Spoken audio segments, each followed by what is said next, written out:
Hi, welcome back to On The Volley. So if I'm laughing, I'm outside the Shamrock Irish pub, yeah. Just had a bit of banter with some of the customers out here. Now, as you know, the Shamrock Irish pub is in the centre of Rome, just round the corner from the Colosseum. And we have this gorgeous young barmaid, Julia. Julia, say hi. I can't even see you like this. Anyway, so I'm here today to talk about that man, Ange Postecoglou, okay, and their performance against Bodo Glimt. Look, I thought it was a great performance from Ange's Spurs. I thought he got his game plan and his tactics perfectly right. They definitely, okay, gave Bodo Glimt a lot of respect, and I tell you what, they deserved it, because even though Bodo Glimt lost 3-1, I thought they played really, really good football. But then again, it's not surprising. I've seen Bodo Glimt play against Celtic on 2 occasions when Ange was the manager of Celtic, and they knocked Celtic out. So I already know what kind of football they play. You know, they play fast, attacking football. They play really good football, and it's really good to watch.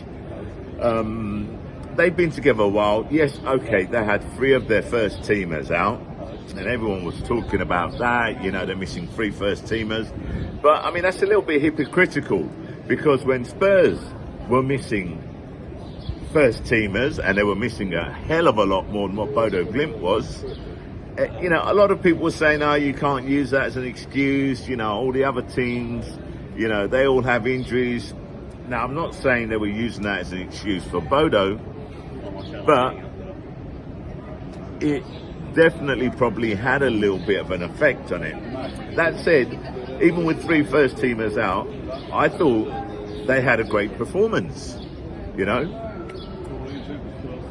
Now, one of the things which went against what is a normal script with Spurs is that Spurs didn't go 1-0 behind. They actually went 1-0 up in front, and I think it was within 37 seconds. Great ball in, Brennan Johnson, boom, bang, back of the net. So they're 1-0 up. Madders had an opportunity. Ball gets floated in, and again, great control from Madders, but he just smashed it wide. He made up for that though, yeah, because another ball comes over the top. Madders, okay, he just controls it, brings it down, back, bam, in the back of the net, 2-0, okay. Bentancur could have made it 3. I mean, he smashed the volley, okay, in, but the keeper was equal to it. You know, and the third goal was the Sri Lanka penalty. And it was a penalty, yeah, but the way Sri Lanka took it, he just made it look so easy. Now, Bodo Glimt did get a goal back, okay, so it was 3-0. Spurs are basically cruising, a shot comes in, and, you know, Vicaria had no chance. The ball deflected off Bentancur and just looped over Vicario and into the back of the net, 3-1. Which is a bit of a shame, because personally speaking, I thought that Spurs were going to, you know, come out with a clean sheet, which would have been surprising, because Bodo Glimt practically always score. I can't remember the last game which they played which they didn't score. And the reason I can't remember it is because I haven't gone back to fact check, look at it, to be totally honest. But that doesn't bother me. You know what I'm like, yeah? I'm worried about the now, okay? But that said, I do know that the last 3 Europa League games that Bodo Glimt have played, away from home, they've lost all 3. At home, they've won all 3, okay, by a 2-goal or more margin. Which means that Ange and Spurs have to be at top level. Basically, I'd say they have to play and defend how they defended against Eintracht Frankfurt, and to be totally honest, how they defended against Bodo Glimt. They didn't take Bodo Glimt for granted. You know, they showed them the respect that Bodo deserved. They were cautious. hit him on the break, you know, a few balls over the top. There wasn't this, call it Ange ball, call it gung-ho football, call it what you want. But they got the job done. It was a comprehensive display by Spurs. Now, I'm not going to sit here and rehash the, you know, if they get through, if they win the Europa League. I'll leave that to later. We'll see what will happen. Okay, because as of now, make no mistake about it, even though Spurs go to Norway with a 2-goal lead, 2-goal advantage, shall I say, they have to go and play on a plastic pitch, and they have to go and play a Bodo Glimt team, which will probably have their 3 first-team starters, which were out, back in the team, which will only improve them. And looking at the way they played against Spurs, that will only make them more dangerous. Listen, let's not forget that in the first half, in the first minute of time added on, one of the players, can't remember his name, okay, he just ran in, got in front of, I think it was Bentancur or Porro, I can't remember, took a shot, just flicked it, and it just went over the bar. But that in itself just showed how dangerous Bodo can be. Look, personally,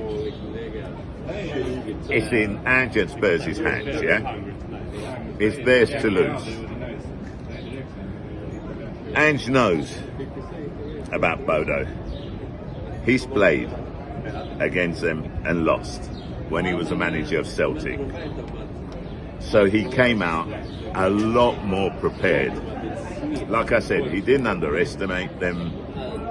He showed them the respect that I believe Bodo deserves. It's a small town.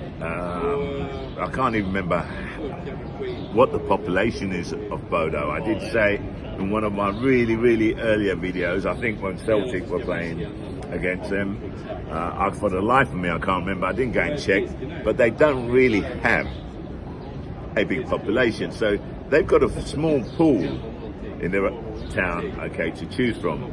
From what I understand, these kids, because let's be honest, most of the players on there look like kids. I didn't know how old they are, but they must have been in their early 20s. That said, a lot of the Norwegians probably do look younger than what they are, from what I've heard. So I don't know. I don't know. What I will say is they're a unit, okay, they're cohesive, they play for each other, and they can be dangerous. So make no mistakes about it. Although I expect Spurs to win and go through to the final, it isn't a given. Ange knows it isn't a given, and I think he will prepare his team with that kind of mentality, just like they did, okay, at home to them. Now, I think it was Matters or someone on one of the interviews, he was asked about playing on a plastic pitch. And from what I understand, rightly so, and I've already said this, I believe that they will be practicing all week on a plastic pitch, yeah? I don't think a week is enough time to get acclimatized, again, used to playing on a plastic pitch, but it's a lot better than the alternative, just carrying on practicing and playing on grass. So hopefully it should help them. The ball bounces differently, the ground's harder. I don't know what kind of plastic pitch they have. You know, the newer generations have vastly improved over the years. I remember playing on a plastic pitch. I hated it. I'm a grass player. I can't play football on plastic pitches. It just isn't the same. So it's going to make it a lot more difficult for them. So anyway, I'm looking forward to the game on Thursday. Me saying I'm looking forward to watching a Spurs game once upon a time would have been fucking unthinkable.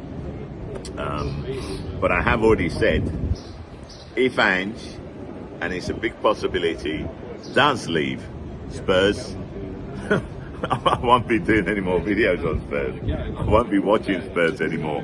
I've got to keep it real, you know. So my point is this: I hope they win. I hope they get to the final. I hope that Ange wins the Europa League final. I hope Arsenal wins the Champions League final, and we know, you know, what's worth more.